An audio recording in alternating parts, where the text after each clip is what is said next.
नमस्कार, new era college Dewas BEd second sem की मैं छात्रा हूँ। मेरा नाम रूपाली सारिया है। मेरा प्रेजेंटेशन का विषय है हिंदी भाषा के परिप्रेक्ष्य में हिंदी शिक्षण के उद्देश्य। सबसे पहले प्रश्न है, भाषा का अर्थ बताते हुए उसकी विशेषता और महत्व को बताइए। तो भाषा शिक्षण का अर्थ क्या है? भाषा मनुष्य के अभिव्यक्ति का सशक्त माध्यम है। जिस तरह से हम देखते हैं कि जितने भी जड़ चेतन मौन रूप से अपने भावों को प्रकट करते हैं, उसी तरह से मनुष्य अपने भावों और विचारों के माध्यम से बोलकर या लिखकर अपनी अभिव्यक्ति प्रकट करता है। कहते हैं भाषा केवल कानों का ही विषय नहीं है, अपितु आंखों का भी विषय है। एक चित्रकार के भावों की अभिव्यक्ति उसकी तस्वीरों में होती है, जिसे उसकी हम अपनी आंखों के द्वारा ही उसके समझ सकते हैं, उसकी चित्र की भाषा को। प्रश्न उठता है, भाषा क्या है? तो इस विषय पे विभिन्न विद्वानों ने अपने विचारों को अलग अलग तरीके से व्यक्त किया है।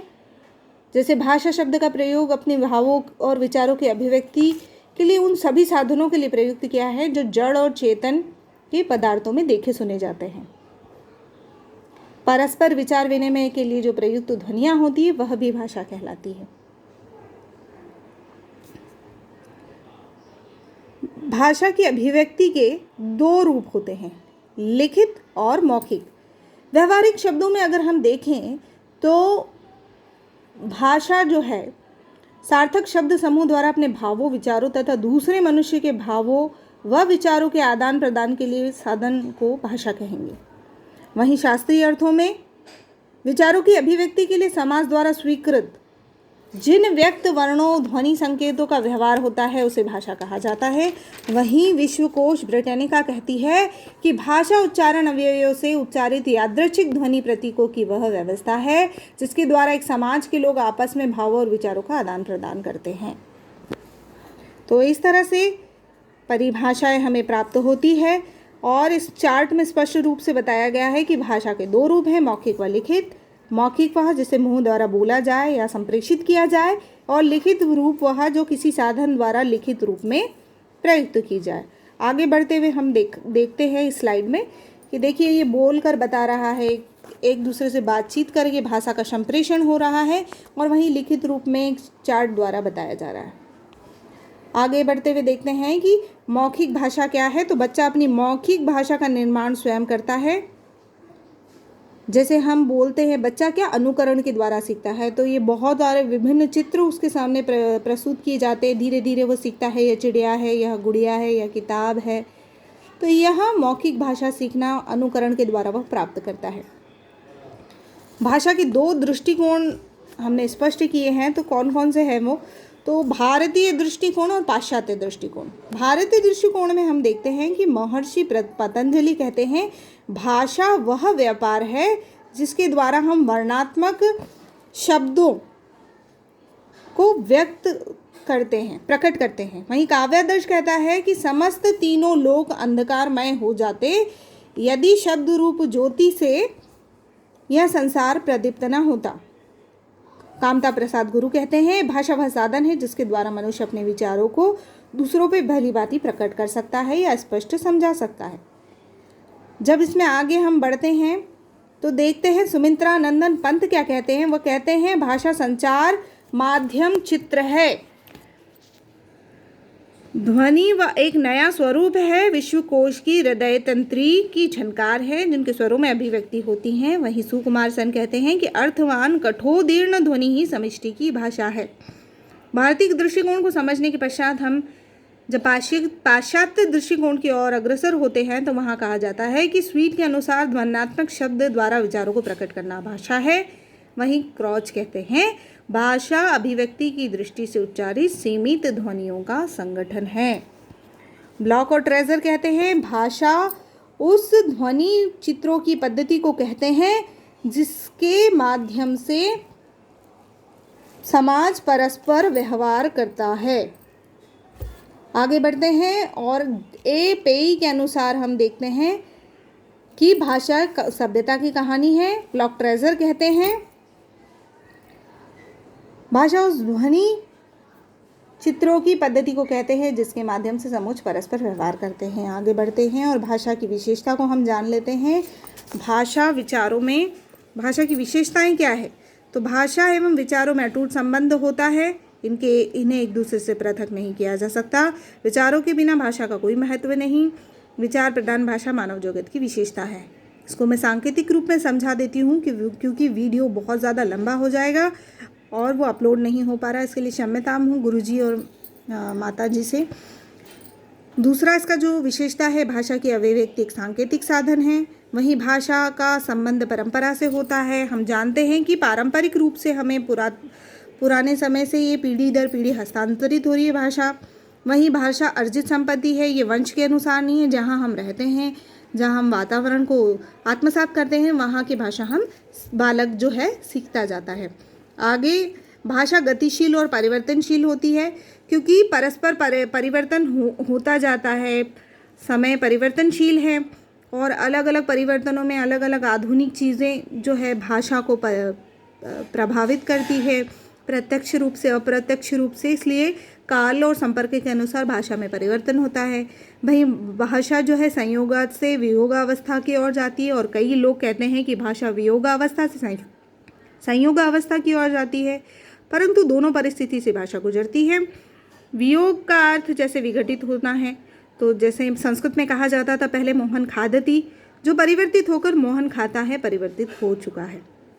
अगले पॉइंट में भाषा स्थूलता से सूक्ष्मता की ओर बढ़ती है, जैसे कि वह पहले स्थूल थी और अब अप्रौढ़ से प्रौढ़ हो गई है। यह सब प्रयोग पर निर्भर है। अगला पॉइंट है भाषा कठिनता से सरलता की और अग्रसर होती है।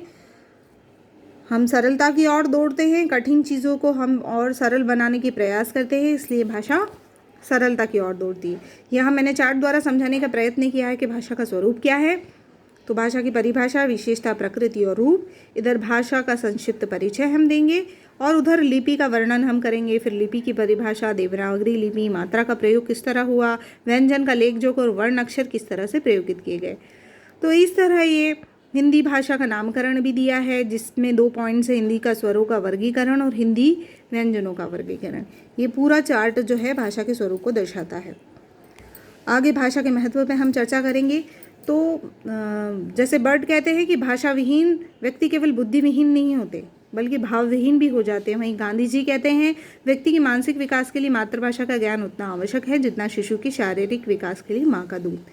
तो जब तक हम भाषा को प्राप्त नहीं करेंगे तब तक हमारी राष्ट्रीय एकता, अंतर्राष्ट्रीय एकता बलवती ना हो पाएगी, ना ही हम किसी विकास की ओर अग्रसर हो पाएंगे, जैसे कि शारीरिक विकास, बौद्धिक विकास, व्यक्तिगत विकास।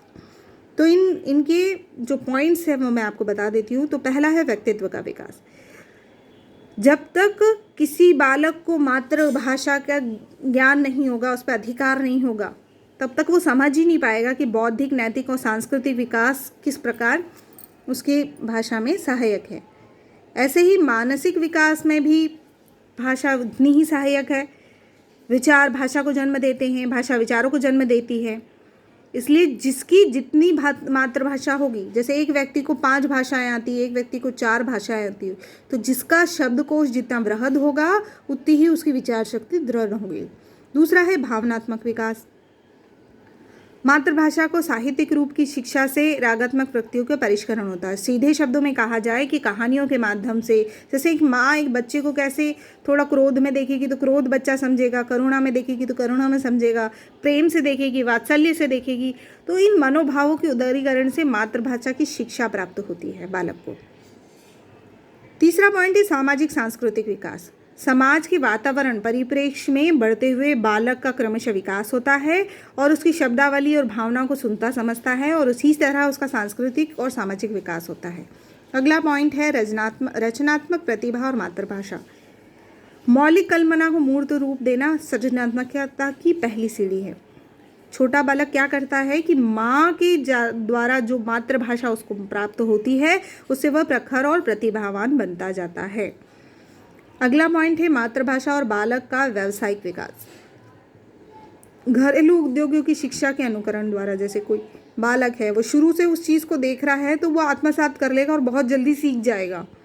कोई संगीतकार है तो शुरू से वह देख रहा है बच्चा कि संगीत किस तरह से उनके परिवार की रचा बसा है, तो वो बहुत आसानी से उस चीज़ को आत्मसात कर लेगा, उसको ज़्यादा कठिन परिश्रम नहीं करना पड़ेगा। इसी तरह अनेक व्यावसायिक विकास जो है बालक को घरेलू उद्योगों की शिक्षा के अनुकरण से ही प्राप्त होते हैं।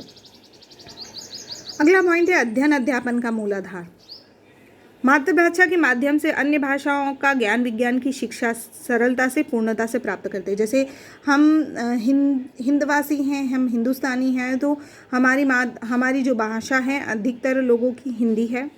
तो मातृभाषा के माध्यम से जहाँ जहाँ मातृभाषा हिंदी का क्षेत्र लगता है वहाँ हिंदी माध्यम के द्वारा दी जाती हैं। जहाँ अंग्रेजी माध्यम लगता है वहाँ अंग्रेजी माध्यम के द्वारा शिक्षा दी जाती है। इसके अनुकरण से बहुत जल्दी शिक्षा को प्राप्त कर लेता है, सहजता से सीख लेता है। अगला पॉइंट है मातृभाषा और राष्ट्रीय एकता। तो राष्ट्रीय एकता को एकीकृत बनाने के लिए शिक्षा का माध्यम मातृभाषा होना चाहिए, यह स्पष्ट कहा गया है। अगला पॉइंट है मातृभाषा की राष्ट्रप्रगति। मातृभाषा के द्वारा राष्ट्रभक्ति मिलती है, मातृभाषा का सहज ज्ञान अर्जन। तो निष्कर्षतः यह कहा जा सकता है कि भाषा शिक्षा का विकास का सूत्र है और इसके द्वारा मानव जाति एक समाज के साथ राष्ट्र से बंधी होती है। मानव का शारीरिक सामाजिक बौद्धिक विकास माध्यम भाषा ही है। अतः मानव विकास का एक महत्वपूर्ण अध्ययन है। इसी के साथ मेरा प्रेजेंटेशन समाप्त होता है। धन्यवाद मैम एंड सर।